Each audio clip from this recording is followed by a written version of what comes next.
తెలుగు రాష్ట్రాల్లో అసెంబ్లీ లోక్సభ ఎన్నికల ఓటింగ్ ప్రక్రియ కొనసాగుతోంది. చైతన్యం వెళ్లి విరిసిందనిపించే పెద్ద సంఖ్యలో ఓటర్లు పోలింగ్ బూత్లకు తరలి వస్తున్నారు. పోలింగ్ సెంటర్లకు భారీగా తరలి వస్తున్నారు. వృద్ధులు, మహిళలు ప్రతి పోలింగ్ బూత్ లోనూ ఇదే వాతావరణం కనిపిస్తోంది. ప్రస్తుతం విజయవాడ వెళ్దాం. అక్కడి నుంచి పిఎంఆర్ చంద్రశేఖర్ సిద్ధంగా ఉన్నారు. పిఎంఆర్ చంద్రశేఖర్, ఈసీ నుంచి ఇప్పుడు 1 o'clock అవుతుంది.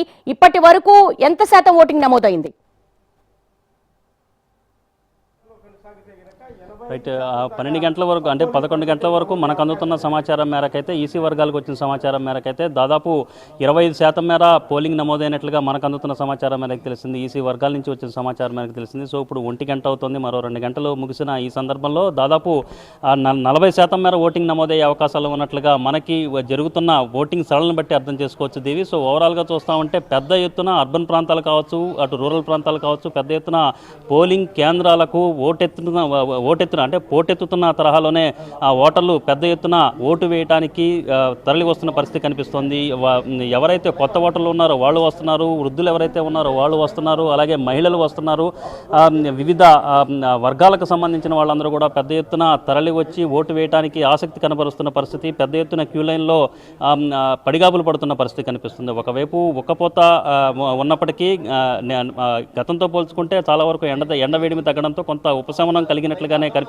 సో ఈ నేపథ్యంలో కానీ ఉక్కపోత అనేది చాలా ఎక్కువగా ఉన్నప్పటికీ వీటన్నిటిని భరుస్తూనే తమ ఓటు హక్కు వినియోగించుకునేందుకు గతంలో ఎన్నడూ లేనంత చైతన్యం ఏపీ ప్రజల్లో, ఏపీ ఓటర్లలో చాలా స్పష్టంగా కనిపిస్తున్నట్లుగానే చెప్పుకోవచ్చు. గత ఎన్నికల్లో కూడా 79% మేర ఓటు హక్కు పోలింగ్ నమోదైతే ఈసారి అంతకు మించిన స్థాయిలో పోలింగ్ నమోదయ్యే అవకాశాలు, పోలింగ్ శాతం నమోదయ్యే అవకాశాలు చాలా స్పష్టంగా కనిపిస్తున్నాయి. ఇప్పుడు జరుగుతున్న సరళి ఓటింగ్ జరుగుతున్న తీరు చూస్తూ ఉంటే ఖచ్చితంగా 85% ఈ మార్క్ తాకుతుందన్న అభిప్రాయం వ్యక్తమవుతున్న పరిస్థితి కనిపిస్తుంది. మరొకవైపు కొన్ని పోలింగ్ సెంటర్లలో ఎటువంటి అవాంఛనీయ సంఘటనలు జరగకుండా సీసీ కెమెరాల ద్వారా పూర్తి స్థాయిలో కమాండ్ కంట్రోల్ రూమ్ నుంచి అన్ని రకాలుగా పర్యవేక్షణ చేస్తున్న పరిస్థితి ఈసీ వైపు నుంచి కనిపిస్తుంది. సో కొద్దిసేపటి క్రితం మనకు అందిన సమాచారం మేరకైతే 4 పోలింగ్ స్టేషన్లో, మాచర్లలోని 4 పోలింగ్ స్టేషన్లో పోలింగ్ నిలిచిపోయింది. ప్రధానంగా మాచర్ల నియోజకవర్గంలోని 216, 205, 206, 207 ఈ పోలింగ్ స్టేషన్ల ఈ పోలింగ్ బూత్లలో ఈవీఎంలను ధ్వంసం చేసిన ఒక పార్టీకి సంబంధించిన వాళ్ళు ఈవీఎంలను ధ్వంసం చేశారు. దీంతో ఎన్నికల సిబ్బంది భయపడి బయటికి పరిగెత్తిన పరిస్థితి కనిపిస్తుంది. దీనికి సంబంధించిన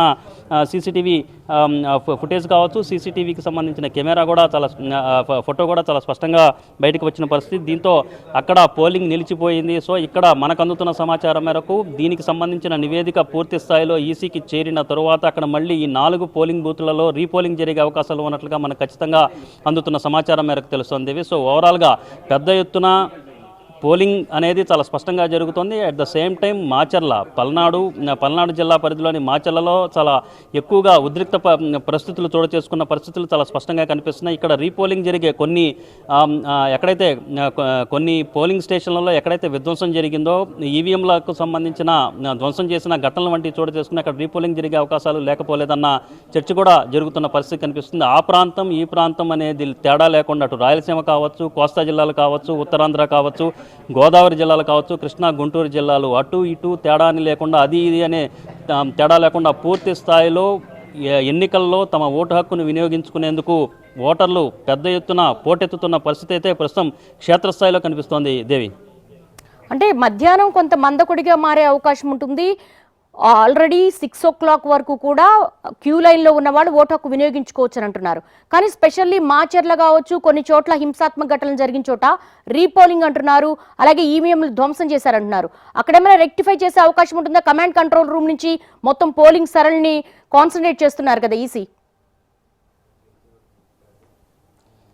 రైట్, ఖచ్చితంగా మీరు చెప్తున్న విధంగానే ఎక్కడైతే హింసాత్మక ఘటనలు చోటు చేసుకుంటున్నాయో అక్కడ సీసీ ఫుటేజీల ద్వారా వస్తున్న సమాచారాన్ని వెంటనే తెలుసుకుంటున్నారు. అట్ ద సేమ్ టైం క్షేత్రస్థాయి నుంచి సమాచారాన్ని రాబట్టుకుంటున్నారు. ఎక్కడైతే కొంత ఎన్నికల ప్రక్రియకు అలాగే పోలింగ్కు ఆటంకం ఏర్పడేలాగా, అలాగే హింసాత్మక ఘటనలు ఎక్కడైతే చోటు చేసుకుంటున్నాయో అక్కడ వెంటనే స్థానికంగా ఉండే పోలీసు సిబ్బంది నుంచి, పోలీసు అధికారుల నుంచి, అలాగే జిల్లా ఎస్పీ, జిల్లా కలెక్టర్ల నుంచి కూడా పూర్తి స్థాయిలో నివేదికను ఎప్పటికప్పుడు తెప్పించుకుంటున్న పరిస్థితి కనిపిస్తుంది. కొద్దిసేపటి క్రితమే ఎవరైతే ప్రత్యేక పోలీస్ అబ్జర్వర్ కేంద్రం ప్రత్యేకంగా నియమించింది. సో ఈ క్రమంలో ఆయన కూడా వచ్చి ఇక్కడ దీపక్ మిశ్రా ఆయన కూడా వచ్చి ఇక్కడ కంట్రోల్ రూమ్లోనే సమావేశం అయ్యారు. కంట్రోల్ రూమ్లో కంట్రోల్ రూమ్ ద్వారా క్షేత్రస్థాయిలో ఎటువంటి పరిణామాలు చోటు చేసుకుంటున్నాయి, ఎక్కడన్నా అవాంఛనీయ సంఘటనలు జరుగుతున్నాయన్న అంశానికి సంబంధించి కూడా ఆయన సీరియస్గానే ఫోకస్ పెట్టినట్లుగా కనిపిస్తుంది. పోలీస్ అబ్జర్వర్ దీపక్ మిశ్రా ఇప్పుడే కాకుండా గతంలో కూడా పల్నాడు ప్రాంతంలో ఎక్కడైతే సెన్సిటివ్ ప్రాంతాలు ఉంటాయి అనుకుంటున్నాయో ఆ ప్రాంతాల్లో కూడా పోలీస్ అబ్జర్వర్ చాలా స్పష్టంగా పర్యటించి అక్కడ వీలైనంత ఎక్కువ జాగ్రత్తలు తీసుకోవాలని కూడా చాలా స్పష్టంగా ఆదేశాలు జారీ చేసిన పరిస్థితి. మొత్తం 14 నియోజకవర్గాలు పోలీస్ అబ్జర్వర్ పరిశీలన తరువాతే, దీపక్ మిశ్రా పరిశీలన తరువాతే మొత్తం 14 నియోజకవర్గాల్లో సెన్సిటివ్ ప్రాంతాలు గొడవలయ్యే అవకాశం ఉందన్న అనుకున్న 14 నియోజకవర్గాల్లో 100% వెబ్ కాస్టింగ్ ఏర్పాటు చేయాలనే స్పష్టమైన ఆదేశాలు జారీ చేయడంతో ఈసీ కూడా దానికి అనుగుణంగానే చర్యలు తీసుకుంది. మొత్తం మాచర్ల, గురజాల, పొంగనూరు, పీలేరు సో ఇటువంటి నియోజకవర్గాల్లో మొత్తం 100% వెబ్ కాస్టింగ్ ఏర్పాటు చేసిన పరిస్థితి. అటు పోలింగ్ స్టేషన్ల లోపల పోలింగ్ స్టేషన్ బయట కూడా పరిస్థితి ఏ విధంగా ఉందని తెలుసుకోవడానికి పూర్తి స్థాయిలో 2 కెమెరాలను ప్రతి పోలింగ్ బూత్లోనూ 2 కెమెరాలను ఏర్పాటు చేసిన పరిస్థితి కనిపిస్తోంది. సో ఈ నేపథ్యంలో ఇన్ని రకాల జాగ్రత్తలు తీసుకున్న మాచర్లలో మొదటి నుంచి పెద్ద ఎత్తున అల్లర్లు జరుగుతాయన్న చర్చ జరుగుతూనే ఉంది. దీనికి సంబంధించిన ఊహాగానాలు వస్తూనే ఉన్నాయి. దీనికి తగ్గట్టుగానే మాచర్లలో పెద్ద ఎత్తున ఆందోళనలు జరగడం, విధ్వంస కార్యక్రమాలు చేపట్టడం, హింసాత్మక ఘటనలు జరగడం, దీన్ని పోలీసులు అదుపు చేయలేకపోవటాన్ని కూడా ఈసీ చాలా సీరియస్గా పరిగణిస్తుంది. ఖచ్చితంగా ఇక్కడ ఒకవైపు రీపోలింగ్ పెట్టడంతో పాటుగా దీన్ని కంట్రోల్ చేయలేకపోయిన పోలీసు అధికారుల మీద కూడా కఠినమైన చర్యలు తీసుకునే అవకాశం లేకపోలేదన్న చర్చ అయితే ఈసీ వర్గాల్లో జరుగుతున్నట్టుగా మనకు అందుతున్న సమాచారం మనకు తెలుస్తోంది. దేవి, పిఎంఆర్ అర్బన్ ఓటింగ్ శాతం ఏమైనా పెరిగిందా గతంతో పోల్చుకుంటే?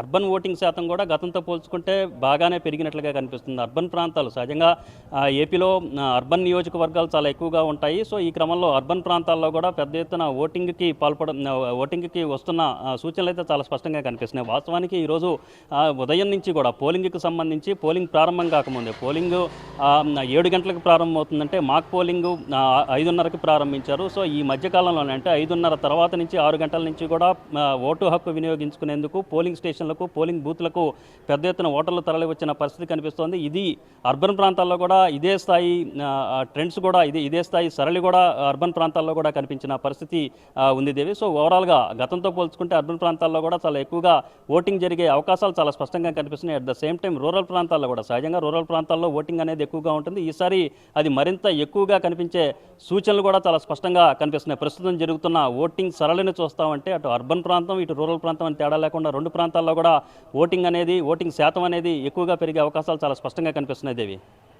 అంటే కొన్ని పోలింగ్ స్టేషన్స్లో ఈవీఎంస్ మొరాయిస్తున్నాయి, కొంతవరకు మందకొడిగా పోలింగ్ జరుగుతున్నటువంటి సందర్భం కనబడుతుంది. ఇవన్నీ ఈసీ దృష్టికి వెళ్ళాయి. టెక్నికల్ సిబ్బందిని అదనంగా ఏమైనా అక్కడికి పంపించే అవకాశాలు ఉన్నాయా?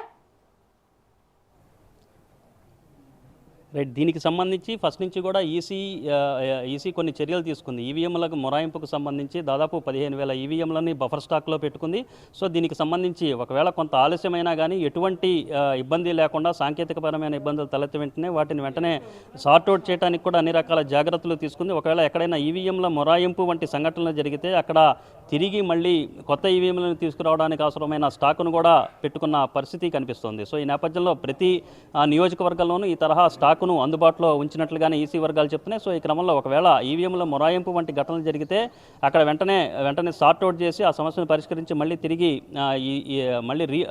తిరిగి పోలింగ్ కంటిన్యూ అయ్యేలాగా అన్ని రకాల జాగ్రత్తలు తీసుకున్నారు. దీనికి అనుగుణంగానే అదనపు ఈవీఎంలను కూడా సిద్ధం చేసుకున్న పరిస్థితి ఈసీ వైపు నుంచి కనిపించింది. సో ఓవరాల్గా ఒకవైపు ఈవీఎంల మొరాయింపు విషయంలో బఫర్ స్టాక్ పెట్టుకుని ఇబ్బంది లేకుండా చూసుకున్నారు. మరొకవైపు శాంతి భద్రతల విషయంలో ఎటువంటి ఇబ్బందులు తలెత్తకుండా చూసుకున్నప్పటికీ కొన్ని ప్రాంతాల్లో సమస్యాత్మక ప్రాంతాల్లో సున్నితమైన ప్రాంతాల్లో అయితే ఇప్పటికీ కొంత గొడవలు జరుగుతున్న పరిస్థితి కనిపిస్తోంది. మాచర్ల లాంటి నియోజకవర్గంలో ఏకంగా 4 పోలింగ్ స్టేషన్లో పోలింగ్ ఆగిపోవడం అనేది కొంత ఈసీ కూడా సీరియస్గానే తీసుకుంటున్నట్లుగా కనిపిస్తోంది. సో ఈ నేపథ్యంలో దీని మీద ఎటువంటి చర్యలు తీసుకుంటారు, రీపోలింగ్కి సంబంధించి క్షేత్రస్థాయి నుంచి పూర్తి స్థాయిలో నివేదిక అందిన తర్వాత రీపోలింగ్కి సంబంధించిన వ్యవహారం మీద కూడా ఈసీ ఒక నిర్ణయం తీసుకునే అవకాశం చాలా స్పష్టంగా కనిపిస్తుంది. ఇందాక మీరు చెప్పినట్లే 1 గంట తరువాత కొంచెం ఎండవేడిమి ఉంటే కనుక అది ఈ మేరకు కొంత మందకోడిగా సాగే అవకాశం కనిపిస్తోంది. సో ఈ నేపథ్యంలో మొత్తం ఓవరాల్గా చూస్తుంటే 36% పైగా, అంటే దగ్గర 36% పైగా ఇప్పటికే పోలింగ్ నమోదైనట్లుగా మనకి కొద్దిసేపటి క్రితం అందుతున్న సమాచారం మనకు తెలిసిందేవి. సో ఓవరాల్గా ఇది మరింత ఎక్కువగా నమోదయ్యే అవకాశాలు కూడా చాలా స్పష్టంగా కనిపిస్తున్నట్లుగానే ప్రస్తుతం జరుగుతున్న పోలింగ్ సరళిని బట్టి మనం చెప్పొచ్చు దేవి. ఆల్రైట్ పిఎంఆర్, మొత్తం ఓవరాల్గా ఏపీ వ్యాప్తంగా 36% 1:18 అయ్యేసరికి నమోదైనట్టుగా తెలుస్తుంది. ఇక తెలంగాణలో చూసుకుంటే 40% ఓటింగ్ శాతం నమోదైనట్టుగా తెలుస్తోంది.